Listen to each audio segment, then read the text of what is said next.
சரி இப்போ சார் இப்போ கள்ளக்குறிச்சி நடந்திருக்குது, கள்ளக்குறிச்சி மாவட்டம் நடந்திருக்கு. கள்ளக்குறிச்சியில் வந்து இப்போ இது இப்போ என்னென்னா நம்ம கரூரில் நீங்கள் ஒரு முன்னாள் அமைச்சர் விஜயபாஸ்கரை நீங்கள் கேட்டு பாருங்க. மொத்தமாக பறிச்சுட்டு போயிட்டாங்க. திமுக எடுத்துன்னு போயிட்டாங்க. ஆமாம், எங்கே உங்ககிட்ட சொல்லிட்டு போவாங்கல்ல அவங்க.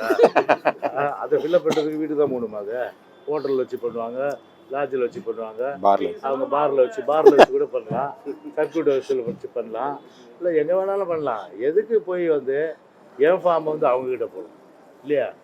எனக்கு உரிமை உள்ள ஃபார்ம் எப்படி அவங்கக்கிட்ட போகலாம்? எனக்கு வாக்களிக்கின்ற உரிமை கொடுக்கின்ற அந்த ஃபார்ம் வந்து பிஎல்ஓக்கு தான் உண்டு. எனக்கு வாக்களிக்கின்ற உரிமையை வந்து அந்த ஃபார்ம் கொடுத்து நான் ஃபில்அப் பண்ணி கொடுத்த பாரத்தை வந்து திரும்ப பெறுகின்ற உரிமை யார்?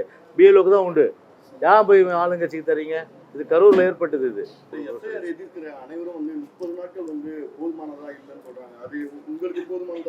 தம்பி, ஒரு விஷயம் நீங்கள் தெரிஞ்சுங்க, 1200 ஓட்டு தான் ஒரு மேக்சிமம் வந்து ஒரு எதுக்கு பூத்துக்கு 1200 ஓட்டு என்னும்போது வீடுகள் எத்தனை இருக்கும்?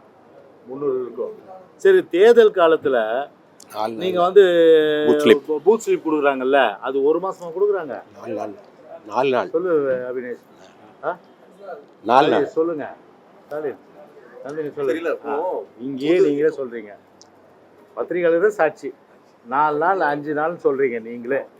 அப்போ 4 நாள் 5 நாள் முடிக்கிற வேலை இது.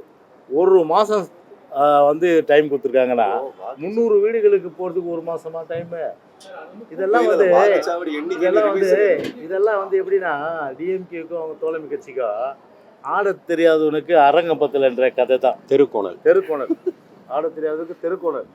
அந்த மாதிரி தான் எதாவது சாக்கு. ஏன்னா கள்ள ஓட்டு நம்பியே வாழ்ந்தவங்க, அவங்க கள்ள ஓட்டு நம்பியே இருக்கிறவங்க.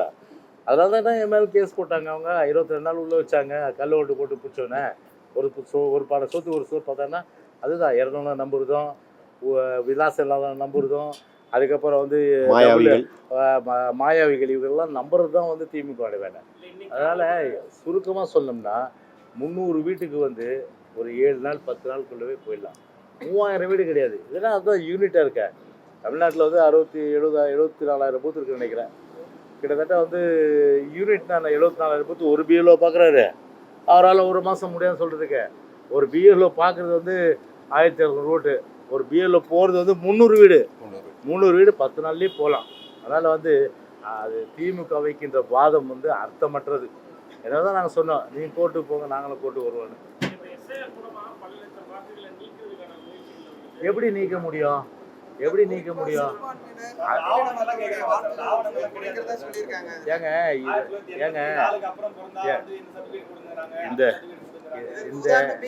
அது எந்த வகையில் நீக்க முடியாது. உங்களுடைய வாக்காளர் பட்டியலில் இப்போ பேர் இருக்கா? பேர் இருந்தால் உங்களுக்கு ஃபார்ம் உங்களுக்கு. அப்புறம் என்ன? பேர் இருந்தால் ஃபார்ம் உங்களுக்கு. வீட்டில் இருக்கீங்களா? இருந்தால் ஃபார்ம். சொல்கிறதுனா இல்லாத ஆளுக்கு தான் எவிடன்ஸ் எல்லாம் நீங்கள் வந்து கொடுக்க வேண்டிய ஒரு சூழ்நிலை இருக்கும். அதாவது அது வீணான கற்பனை, தேவையில்லாத கற்பனை. அதுபோல் தமிழ்நாட்டில் நடக்கிறதுக்கு வாய்ப்பு இல்லை.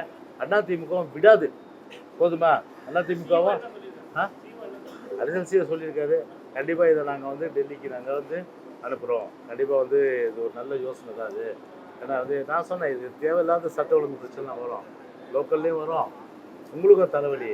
அதனால் இது வந்து யாருக்கும் வேணாம், எங்ககிட்டையும் கொடுக்க வேணாம். திமுக கொடுக்காது, தோழமை கட்சி கொடுக்காது, எந்த பொலிட்டிக்கல் பார்ட்டி யாருக்கும் கொடுக்காதீங்க.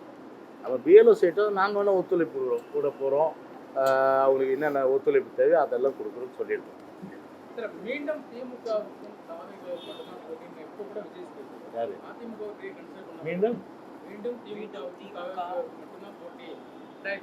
ஒரு தம்பி ஒரு கட்சி ஆரம்பிக்கிறாங்கன்னா அந்த கட்சிக்கு எப்போதுமே அந்த தலைவர்கள் வந்து ஒரு தனித்தன்மையோடு இருக்கிறன்னு தான் யாராக இருந்தாலும் விரும்புவாங்க. நீங்கள் ஆரம்பித்தா கூட அப்படி தான் இதுதானே, நீங்கள் எல்லாம் ஆரம்பித்தா கூட சேர்ந்து ஆரம்பித்தா கூட அப்படி தான்.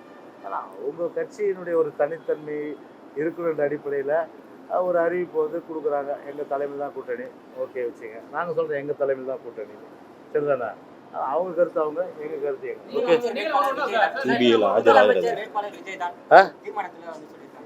அது பின்ன அது அவங்க கருத்து, மக்கள் தானே தீர்மானிக்கிறது. ஓகே. செய்திகளை உடனுக்குடன் தெரிந்து கொள்ள கீழ்கண்ட கேபிள் மற்றும் டிடிஹெச் நெட்வொர்க்குகளில் எம்நாடு செய்தி தொலைக்காட்சியை காணுங்கள். பாதகம் செய்பவரை கண்டால் நாம் பயம் கொள்ளலாகாது பாப்பா. மோதி மிதித்து விடு பாப்பா, அவர் முகத்தில் உமிழ்ந்துவிடு பாப்பா. அண்மை செய்திகளை உடனுக்குடன் தெரிந்து கொள்ள இணைந்திருங்கள் எம் நாடு தொலைக்காட்சியுடன்.